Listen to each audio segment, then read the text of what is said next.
Hi everybody. So I want to make this video specifically about deepfakes. So I've seen a video today going across the internet with regards towards Tom Cruise, and it's a deepfake video where he's speaking Spanish, and then at the end he says it's like hecka hot or something like that. Um, so I like my first reaction was, and I saw a bunch of posts like reactions to it, like, oh, we need to get this regulated, and then I'm all 100%, 1000% on board with deep fake regulation and anything that is needed. Like we need regulation around that, I think. But I also have this other argument, which is that I do think that there is value in some of these things. Like, so I saw one comment which kind of makes me uh, maybe kind of decide to make this video, which was someone they commented and they said like I've seen better deepfakes, and then I thought the comment was funny and made me laugh, and then like I realized that it's more than an offhand comment, right? There's actually utility to that. Like I've seen better deepfakes. Like I have too, and since deepfakes have come out, it's made me think a lot more in ways that weren't imaginable before about anything that I ingest. Period.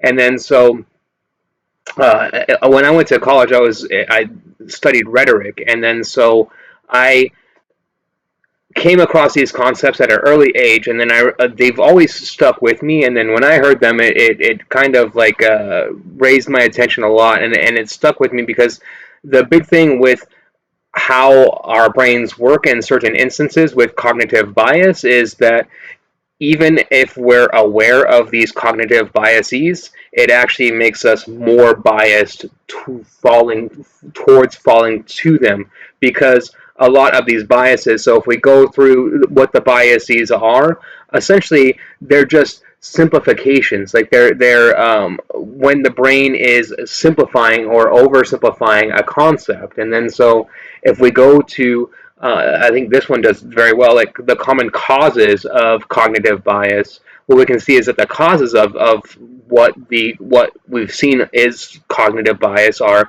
limits on the mind's attention, individual motivations, social pressure, mental shortcuts, and emotions. And so all of this is a kind of the reason why cognitive biases exist is because our brains are designed to take a shortcut when it comes to things, and we don't think about every single thing that we ingest because we're ingesting so much data with our eyes, with our senses, with everything. We're essentially just ingesting data all day, and then so the brain needs a way to simplify that data, and so the way that the brain simplifies that data that we intake on a daily basis leads to these common biases.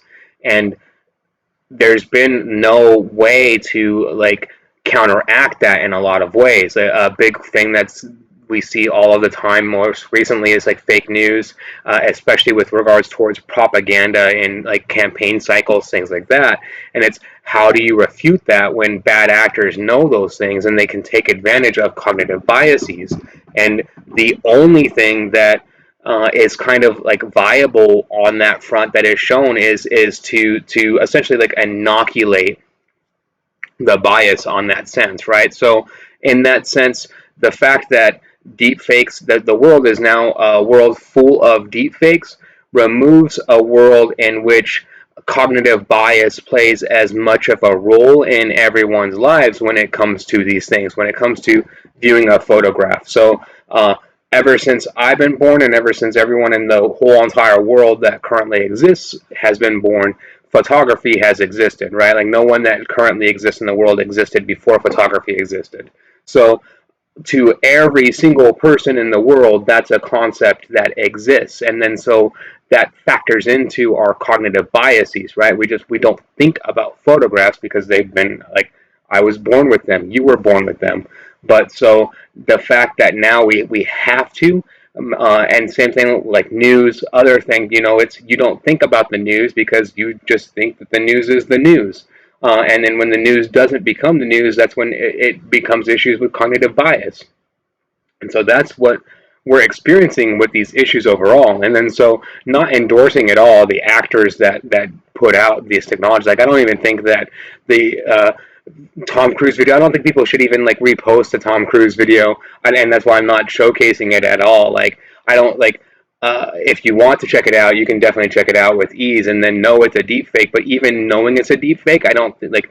I don't personally want to spread it, but I think it's going to spread. And then so putting out an argument there, kind of in defense of it, as to how I look at the what like the actual real world impacts of it are. I think that there are some positive real world impacts of it. Again, it's not a action that I'm personally going to defend. I'm going to like spread or propagate on any level, but I know that my personal non-action on that front isn't going to stop it from propagating. Like I think that more people are going to watch that Tom Cruise video than will ever watch this video. But like so.